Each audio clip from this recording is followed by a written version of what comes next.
정말 대출이 이렇게 나올까? 내가 사업을 하고 있는데 이주택 이렇게 안 나오던데. 제가 없는 말을 하는 게 아닙니다. 그 공식이 있는데요. 월세 같은 경우에는 약 840만 원 정도가 세팅이 될 것으로 보여집니다. 실제로 들어가는 투자금은 빵원입니다. 그리고 처음에 1억 5천이 들어갔지만 1억 5천 5백만 원을 회수하기 때문에 오히려 내가 들어간 돈 대비해서 500만 원을 더 받을 수 있는 플러스 피가 나오는 대박 물건이라고 보시면 됩니다. 안녕하세요, 건물주입니다. 오늘도 경매 나온 물건이 있어서 현장에 와 있습니다. 오늘은 제가 어디 와 있냐면요, 대전광역시 서구에 와 있습니다. 이 서구에서 이 물건은 용문동에 위치한 물건인데요, 사실 이 용문동이라는 곳 라인 자체가 경매 물건이 막 그렇게 많이 나오지도 않고요, 입지가 괜찮아서 임대 수요도 굉장히 풍부한 곳 중에 하나라고 보시면 될 것 같습니다. 일단 지금 이쪽에 경매가 나왔는데 어떤 물건이 나왔냐, 제 뒤에 보이시는 이 건물이 현재 경매가 나왔습니다. 일단 이 건물 같은 경우에는 딱 봤었을 때 굉장히 커 보이죠? 사실상 그렇게 크진 않습니다. 왜 그러냐면 이게 토지가, 도로를 끼고 있는 토지가 얘는 좀 넓은 편이에요. 그리고 뒤에가 좀 짧습니다. 그래서 옆으로 좀 긴 건물이다 보니까 겉모습으로 봤을 때는 굉장히 좀 크지만 실제로는 막 그렇게 크지 않은 물건이라고 보시면 될 것 같습니다. 일단 토지 면적은 99평이고요 건물 면적은 144평입니다 뒤에 보시면 아시겠지만 이 물건 종별은 근린주택입니다. 일단 1층에 상가가 있습니다. 지금 현재는 영업을 안 한 지 꽤 된 것 같은데요, 일단 커튼으로는 다 쳐져 있습니다. 그래서 실내는 보이지 않아요. 근데 간판이 달려 있거든요. 근데 간판을 보니까 뭐 뷰티라고 되어 있는 것 같습니다. 뭐 눈썹이라든지 뭐 손톱이 될 수도 있고 그 관련된 업종이 들어와 있었던 것 같습니다. 그런데 현재는 지금 영업을 하지 않고 있습니다. 1층 같은 경우에는 상가고 2층, 3층, 4층 같은 경우에는 다가구 주택이다 라고 보시면 될 것 같습니다. 그리고 이 물건의 사용 승일은 2019년 6월 17일 날 준공된 물건으로서 약 6년 정도 된 물건이라고 보시면 됩니다. 그래서 신축은 아니지만 준신축급이다 라고 보시면 될 것 같습니다. 이 용문동 같은 경우에는 신축이 엄청나게 많지는 않아요. 중간중간에 신축이 좀 껴있긴 하지만 인근에 보게 되면 구축들도 많이 좀 섞여 있는 동네라고 보시면 될 것 같습니다. 일단 외관부터 한번 보고 내부로 한번 들어가 보도록 하겠습니다. 가시죠. 일단 전면을 보게 되면 확실히 앞에서 말씀드렸던 것처럼 이쪽으로 깁니다, 토지가. 그래서 이쪽이 굉장히 좀 웅장해 보여요. 보통은 여기서부터 한 요 정도 라고 보는데 거의 1.5개가 더 있는 정도 느낌이 듭니다. 그래서 일단 외관으로 봤었을 때는 뭐 특별한 부분들은 없습니다. 현관도 뭐 깔끔한 편이죠. 6년 정도 됐기 때문에 준신축이라서 상태는 괜찮고요. 1층 같은 경우에는 말 그대로 상가가 있습니다. 상가가 있는데 커튼을 닫혀놨어요. 일단 안에가 좀 보일 만한 틈새가 있는지 한번 보려고 합니다. 정말 틈새 없이 다 막아놓으셨네요. 근데 여기 보면 보이시죠? 이 우편물도 이미 다 글씨가 보이지 않을 정도로 굉장히 오래됐고, 그리고 이거 보게 되면 애초에 지금 거미줄도 지금 많이 쳐져 있기 때문에 오랫동안 지금 영업을 하지 않지 않았을까, 이 생각이 좀 듭니다. 그리고 이제 간판에 붙어 있죠? 간판에도 지금 예전 영업했었던 걸 우리가 확인할 수가 있습니다. 일단 이쪽에 보시면 여기 피아노부터 해가지고 가게들이 있습니다. 가게들이 이쪽에 다 포진이 되어 있고, 이쪽에 나가게 되면 대로변이라고 하기 그렇지만 주 통로입니다. 차들이 좀 많이 다니고요. 이쪽을 통해서 왼쪽 개정동을 가기도 하고 이쪽을 통해서 유등천 쪽을 가기 때문에 이쪽 라인은 가게들이 좀 있어요. 그래서 이쪽 라인은 너무 안쪽에 들어가 있지 않다 보니까 상가를 놓거나 할 때는 그렇게 오래 걸리진 않겠다라는 생각이 듭니다. 여기는 이제 건축물 대장상으로 봤을 때 총 7대의 주차가 가능합니다. 이쪽 천장 같은 경우에 보면 특별하게 누수에 대한 흔적들이라든지 이런 부분들은 현재 보이지 않습니다. 깔끔하게 지금 관리가 잘 되어 있고요. 이쪽에 보면 도시가스가 있습니다. 이렇게 도시가스가 다 몰려 있는 것도 있고 기둥마다 있는 것도 있는데 여기 기둥마다 있습니다. 일단 304호는 열려 있고 여기 403호, 204호도 열려 있고요. 이쪽에 보시게 되면 205호도 지금 열려 있습니다. 다른 쪽에 아마 더 있을 것 같습니다. 측면도 한번 보면 깔끔하게 잘 되어 있습니다. 근데 이제 여기가 도로가 있죠? 여기는 저희 게 아닙니다. 여기 이제 주택을 들어가는 도로의 소유자분이 계실 것 같고, 저희는 딱 이 라인부터가 저희 물건이라고 보시면 됩니다. 측면 보면은 뭐 특별한 게 없습니다. 근데 이제 좀 색감이 좀 아쉽죠? 이렇게 약간 청록색이랄까요? 제가 한 4년 전에 5년 전 임장 다녔을 때만 해도 괜찮았거든요. 또 시간이 또 지나고 또 신축들이 또 생기고 하다 보니까 색감이 약간 좀 촌스럽지 않나 이 생각도 좀 듭니다. 근데 뭐 색깔이 촌스럽다고 해서 임대가 안 들어오거나 그러진 않기 때문에 전체적으로 외관 컨디션은 괜찮습니다. 그리고 저쪽에 보시게 되면 도시가스가 저쪽에 다 몰려 있습니다. 여기도 보니까 하나, 둘, 셋, 넷, 한 5개 정도는 지금 현재 잠겨 있는 걸로 확인할 수가 있습니다. 주차 라인도 그렇고 일단 필로티로 봤었을 때는 큰 문제가 없으니까 안으로 한번 들어가 보도록 하겠습니다. 그리고 이쪽 라인을 보면 우편함이 있습니다. 201호부터 205호, 그 다음에 3층은 301호부터 305호, 4층 같은 경우에는 403호로 되어 있습니다. 그래서 총 가구 수로만 봤었을 때는 13가구고요. 1층에 상가까지 있기 때문에 총 14개 호실이다 라고 보시면 될 것 같습니다. 그럼 내부로 한번 들어가 보겠습니다. 내부에 들어왔습니다. 입구 쪽에 일단 좀 짐이 있어요. 제가 지금까지 다가구를 많이 다녔지만 역대급으로 제일 작은 문이 아닌가, 이 정도의 공간에 지금 창고를 만들어 놓으셨습니다. 그리고 이제 이렇게 올라가게 되면 엘리베이터가 있어요. 사실 경매가 나오게 되면 한 1년에서 1년 6개월, 2년 정도까지 걸리기 때문에 그 사이에 등이 나갈 수도 있죠. 근데 임대인은 이미 지금 경매가 나와 있는 상태다 보니까 반포기 상태예요. 그래서 이런 부분들을 굳이 비용을 들여가지고 수리를 하지 않겠죠. 그렇기 때문에 이런 부분은 우리가 당연히 감안하고 보시면 됩니다. 일단 타일 같은 경우에는 지금 깔끔하게 잘 마감이 되어 있어요. 1층에서 2층 올라가는 공간도 뭐 누수된 흔적들도 보이지 않고 타일도 지금 깔끔하게 잘 되어 있습니다. 일단 엘리베이터가 있으니까 엘리베이터가 잘 작동되는지 한번 확인을 해보겠습니다. 잘 됩니다. 엘리베이터 크기 같은 경우에는 그렇게 크진 않습니다. 딱 그냥 기본 사이즈, 다가구에 보통 들어가 있는 엘리베이터 사이즈라고 보시면 되고요. 그래도 엘리베이터는 그래도 19년도 치고는 굉장히 좀 깔끔하게 잘 되어 있습니다. 뭐죠? 대박. 지금 타일이 다 깨져 있습니다. 근데 이 정도는 사실 저도 지금 처음 봐요. 보통 이제 깨져 있고 좀 치워놓거든요. 깨진 지 얼마 안 된 것 같습니다. 일단 지금 바닥에도 타일이 지금 이렇게 잔해가 있고, 와, 여기 위에 보면 엄청나네요. 이쪽 라인이 지금 타일이 다 깨졌습니다. 타일이 전부 다 깨져 있고, 지금도 보니까 떨어지고 있는 상태인 것 같아서 조금 조심히 여러분들이 임장을 하셔야 될 것 같습니다. 일단 다시 정신 차리고 설명을 드리면, 여기 이제 401호, 그리고 여기 402호가 있고요. 이쪽에 보시면 403호가 있습니다. 누가 봐도 원룸이 아니죠. 누가 봐도 주인 세대입니다. 주인 세대로 지금 형태가 되어 있습니다. 그래서 여기 같은 경우에는 401호, 402호는 1.5룸이고요. 그리고 403호 같은 경우에는 보시다시피 3룸, 주인 세대라고 보시면 될 것 같습니다. 일단은 타일이 여기도 좀 금가 있어요. 여기도 지금 전체적으로 타일 잔해들이 굉장히 많이 되어 있습니다. 근데 일단 이거는 무시하고요. 왜냐면 이거 뭐 떨어진 거 치우면 되니까요. 이건 우리가 신경 쓸 필요는 없고, 타일이 몇 장 정도가 깨져 있어서 보수가 필요한지 이런 것들도 여러분들이 확인하시면서 누수에 대한 흔적들을 봐야 되는데 깨끗합니다. 거의 위에 페인트는 칠한 지 한 달밖에 안 됐다고 할 정도로 진짜 지저분한 것도 하나 없이 깔끔하게 잘 돼 있습니다. 일단 타일 같은 경우는 그래도 다행인 건 이 타일 색상이 너무 흔한 색상이에요. 우리가 이 포인트가 들어가지 않게 정말 티가 안 나게 보수하는 데는 문제가 없을 것 같습니다. 일단 위에도 보시다시피 지금 굉장히 많이 깨졌는데, 여기 부분도 이 옆에서 보잖아요. 옆에서 보면 여기 다 떴습니다. 이쪽 두 줄 라인은 전부 다 지금 현재 다 떠 있어서 보수가 필요한 상황이다 라고 보시면 됩니다. 오히려 이런 것들이 막 1층부터 막 타일이 막 널브러져 있어야 되는데, 어쨌든 이런 것들이 있으면 좀 좋지 않을까 생각이 듭니다. 한번 올라가 보겠습니다. 여기 지금 바닥도 지금 다 그렇습니다. 이쪽 라인도 지금 다 뜬 것 같아요. 근데 봤을 때 이쪽 라인은 괜찮고요. 10장 정도가 여기는 좀 보수가 필요할 것 같아요. 그리고 다른 곳들은 현재 지금 떠 있는 곳은 여기는 보이진 않습니다. 그래서 여기도 지금 다 잔해들이 있습니다. 예전에 제가 깨진 거를 아무것도 모르잖아요. 그래서 이거 그냥 들고 여기 주변에 타일만 파는 데가 있어요. 거기 가서 이거 상담을 받았던 기억이 있습니다. 이렇게 타일 이런 거 생긴 게 얼마냐고. 그래서 또 많은 것들을 얻었는데, 또 오랜만에 이런 걸 보니까 옛날 생각이 좀 납니다. 아, 내가 옛날에 진짜 이렇게 열심히 임장을 했었구나 라는 생각이 좀 드네요. 여기서 보니까 전부 다 보입니다. 여기서부터 쭉 보이시죠? 이쪽 라인 전부 다 하나, 둘, 세 장이거든요. 이쪽 라인은 거의 다 해야 되지 않을까 싶습니다. 이 정도 전체적으로 봤을 때는 한 40장 정도 되지 않을까요? 그 정도는 우리가 좀 보수를 해야 될 것 같다. 그래서 이런 것들은 사실 왜 그런지 저도 잘 모릅니다. 시공에 대한 부분들도 있을 거고, 이게 외부 창문에 좀 열어놓으면 찬바람이 계속 들어오잖아요. 결로가 생기면서 좀 타일이 깨지는 현상들이 좀 생긴다고 제가 들었습니다. 자, 뭐 이런 부분들은 전문이 아니라서 일단 이런 부분들이 어느 정도가 되고 우리가 비용이 어느 정도 드는지 우리가 산출하시면 될 것 같습니다. 지금 옥상에 올라왔습니다. 옥상에 올라왔는데 아무것도 안 돼 있어요. 아마 제가 봤을 때 여기서 포차를 여신 것 같아요. 지금 의자 보이죠? 일단 포차 테이블이잖아요. 이게 이제 위에 천막을 치는 거죠.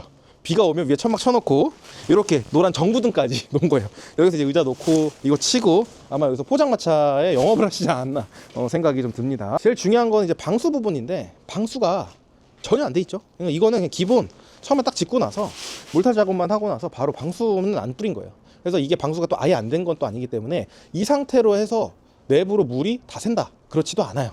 제가 누누이 말씀드리지만 제 건물도 한 3, 4년 동안 이렇게 방치가 되어 있었습니다. 근데 단 한 번도 누수가 되지 않았고, 그 이후에 제가 방수를 했거든요. 그래서 이 물건도 제가 봤을 때는 실제로 방수는 안 되어 있지만 지금까지 누수에 대한 흔적들은 복도에 보이지 않기 때문에 누수가 없지 않을까 생각이 들고요. 조금 더 자세한 부분들은 우리가 4층에 점유자분들을 상대로 해서 여기에 누수가 있는지 이런 부분들을 미리 좀 체크를 해보시면 좋을 것 같습니다. 왜냐하면 이 다가구 주택은 단독주택입니다. 그래서 소유자가 한 명이에요. 이 세대수가 많다 하더라도 토지와 건물의 소유자가 단 한 명입니다. 근데 빌라 같은 경우에는 빌라랑 겉모습으로 봤을 땐 큰 차이가 없지만 실제로는 다 공동 소유입니다. 호실마다 소유자가 다르죠. 그래서 이런 공동, 옥상이라든지 복도라든지 문제가 생기면 빌라 세입자들끼리 돈을 걷어서 수리를 해요. 하지만 이런 물건 같은 경우에는 단독주택이다 보니까 내가 전부 다 수리를 해야 됩니다. 그래서 낙찰 받기 전에 이런 부분들을 반드시 현장에 와서 파악을 하셔야 됩니다. 그래서 여기도 뭐 다 방수는 다 안 돼 있고요.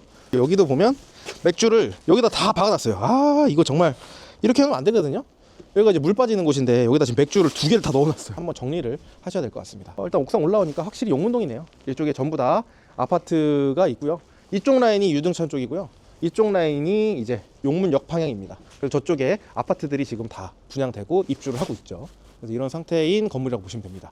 그럼 반대쪽도 한번 넘어가 보겠습니다. 여기는 이제 반대편 옥상입니다. 여기도 마찬가지로 방수는 지금 전혀 안 되어 있는 상태입니다. 여기도 별도로 방수를 하셔야 될 것 같고, 방수를 하시면서 이쪽 라인들도 같이 좀 방수를 좀 하시면 또 좋을 것 같아요. 여기 위에 있죠, 우리 계단 위에 이 부분들까지도 우리가 방수를 같이 하셔야 됩니다. 그리고 여기도 항상 단골이에요. 단골. 여기서 장사를 하신 게 맞은 것 같아. 저쪽에 포차를 열고 여기서 고기를 초벌을 해서 여기다 주신 거 아닌가. 여기 숯이랑 이런 거 다 있습니다. 여기도 뭐 쓰레기가 많네요. 일단 지금 4층 옥상 이렇게 다 봤고요. 지금 3층이랑 2층을 못 봤기 때문에 내려가서 한번 보도록 하겠습니다. 일단 여기는 이제 4층에 3층 내려가는 곳입니다. 계단 밑인데 여기도 보면 깔끔하죠. 때도 안 묻었어요. 굉장히 지금 깔끔하게 잘 되어 있고요. 이쪽 라인은 다행히 타일은 괜찮습니다. 와, 여기는 확실히 또 4층이랑은 또 다른 분위기입니다. 여기는 이제 3층입니다. 여기가 이제 301호가 있고요. 이쪽 라인이 302호, 303호가 있고, 저쪽 라인에 304호, 5호가 있습니다. 그래서 총 5개 옷이라고 보시면 되는데, 여기까지는 다 깔끔해요. 항상 오셔서 보셔야 될 게, 겉모습 멀쩡하더라도 배불러 있는 애들 있거든요. 그래서 옆에서 항상 봐야 돼요. 이렇게. 얘는 일자로 되어 있네. 여기까지는 좀 괜찮다라는 걸 우리가 확인할 수가 있죠. 이쪽이 대박이네요. 보이시죠? 4호랑 5호인데 이쪽 라인에 크림치즈가 덕지덕지 붙어있어요.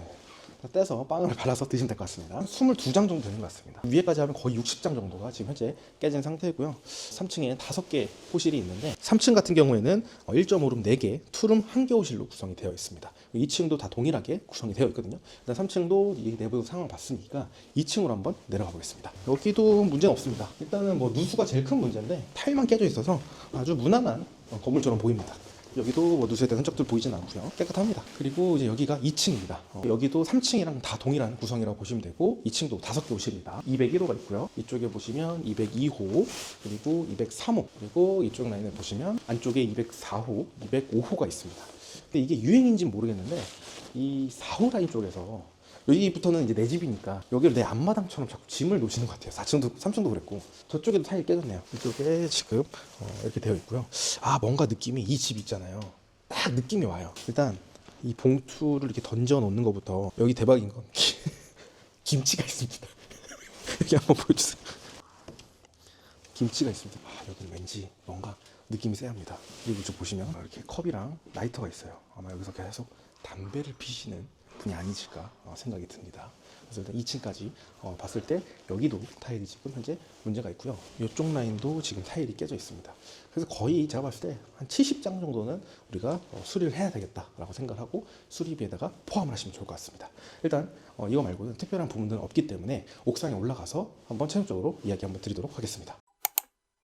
사건 번호는요 24 타경 2029 사건이고요. 주소는 대전 광역시 서구 용문동 281-25번지입니다. 물건 종별은 앞에서 말씀드렸던 것처럼 1층 상가가 있기 때문에 근린주택이고요. 현재 감정가는 약 14억 3,800만 원입니다. 근데 한 번 유찰돼서 지금 10억 676만 5천 원까지 떨어진 물건이라고 보시면 됩니다. 그리고 이 물건의 토지 면적은 99평이고요. 건물 면적은 144평입니다. 이 물건의 사용 승일은 2019년 6월 17일 날 준공된 물건이고요. 이 물건의 위치를 좀 간단히 설명해드리면, 용문역까지 도보 7분 거리에 위치하고 있습니다. 그럼 7분 거리이기 때문에 역세권 물건이라고 보시면 되고요. 또 어떤 분들은 말씀하실 거예요. 7분 거리면 좀 역세권이라고 이야기하기엔 좀 애매하지 않나요? 라고 얘기하시는데, 그건 서울 기준이고요. 서울 기준은 5분, 뭐 10분 내외라고 하잖아요.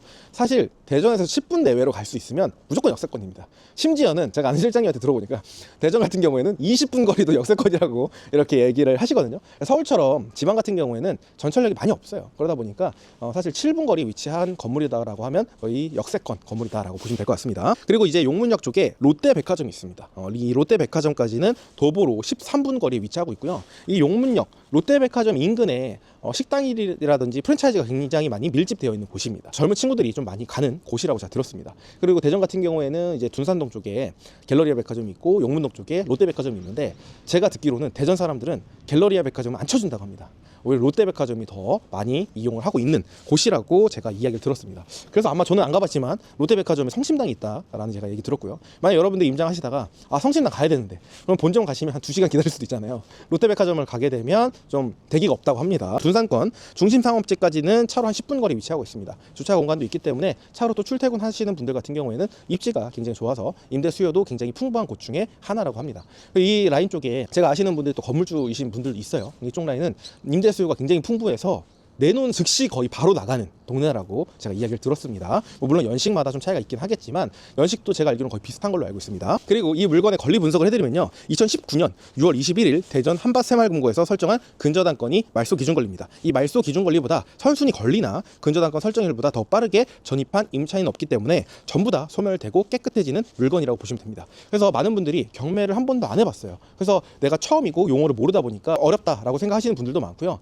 오히려 경매를 모르는 분들한테 경매에 대해서 물어봐요. 그러면 듣는 얘기가 다 정해져 있습니다. 야, 그거 아무나 하는 거 아니야. 그거 되게 어려워. 전세 보증금 못 받고 나가는 사람들 어떻게 이사 보낼 건데, 어떻게 내쫓을 건데, 그거 아무나 하는 거 아니다. 그리고 결국에는 돈 벌려면 어려운 걸 해야 되는데 어려운 거 하다 보면 돈 다 날린다더라. 이 얘기를 다 하십니다. 근데 저는 여기서 말씀드리고 싶어요. 각자의 또 분야가 있고 전문 분야가 있잖아요. 내가 직접 경험해보면 내가 아는 겁니다. 근데 내가 이 경매에 대해서 궁금하면 이 경매에 대해서 경험이 있고 투자를 해서 수익을 낸 사람한테 물어봐야 되는데, 경매를 해보지도 않고 경매책도 안 읽어보고 경매를 해본 사람도 아닌데 그분한테 물어봐서 경매가 어떠냐고 물어보시는 분들이 생각보다 많아요. 그래서 이건 좀 잘못됐다고 생각합니다. 정말 경매 투자로 수익을 내보신 분의 책을 읽거나 강의를 듣거나 유튜브를 한번 보시고 여러분들이 좀 궁금한 것들도 댓글도 남기면서 여러분들이 좀 궁금증을 좀 풀어가셨으면 좋겠습니다. 그리고 이 물건의 건축물 대양상을 봤을 때 현재 위반 내역으로 등재가 되어 있지 않고요. 건축물 대양상과 현황상이 같은지를 확인을 해봐야 되는데 실제로 내부를 보니까 다 동일한 구성으로 다 되어 있어서 문제가 전혀 없는 물건이라고 보시면 됩니다. 이건 아예 깨끗한 물건이에요. 뭔가에 대한 아주 위반이라든지 뭔가 위반일 가능성이 있는 이런 물건도 전혀 아닌 물건이라고 보시면 됩니다. 그래서 가구 구성을 좀 설명해드리면 1층에 상가 1개 호실이 있었고요.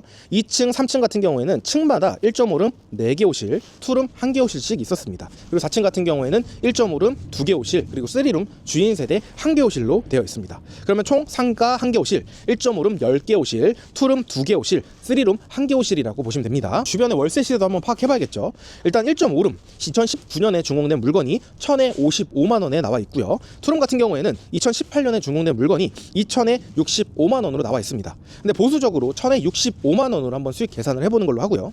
3룸 같은 경우에는 21년에 준공된 물건이 3,000에 100만 원에 나와 있습니다. 그리고 1층 같은 경우는 상가 기준 임차인 기준으로 500에 60만 원을 한번 잡아보도록 하겠습니다. 총 보증금 합계액과 월세액을 말씀드리면 총 보증금은 1억 5,500만 원이고요. 월세 같은 경우에는 약 840만 원 정도가 세팅이 될 것으로 보여집니다. 물론 이런 부분들은 보증금이라든지 월세라든지 조정을 하면 총 세팅값은 바뀝니다. 그래서 이런 부분들은 여러분들이 좀 참고를 하셔야 되고요.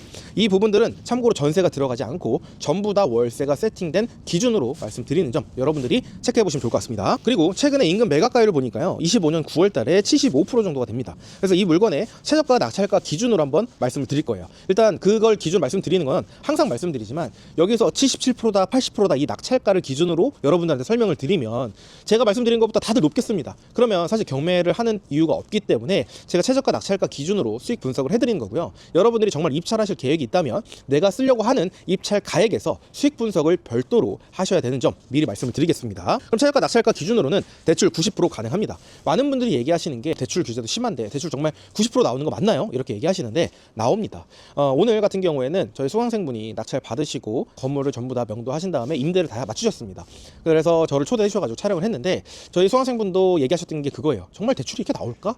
내가 사업을 하고 있는데 이주택이 이렇게 안 나오던데 이게 정말 낙찰가의 80% 90% 나오는 게 맞을까? 라고 하셨는데 정확하게 낙찰가의 89%를 대출을 받으셨습니다. 그렇기 때문에 제가 없는 말을 하는 게 아닙니다. 그 공식이 있는데요. 그 공식대로만 한다라고 하면 대출 90%까지도 가능합니다. 그래서 이 물건은 대출 90%까지 나오는 물건이고요. 대출 90%라고 했을 때 약 9억 6천만 원입니다.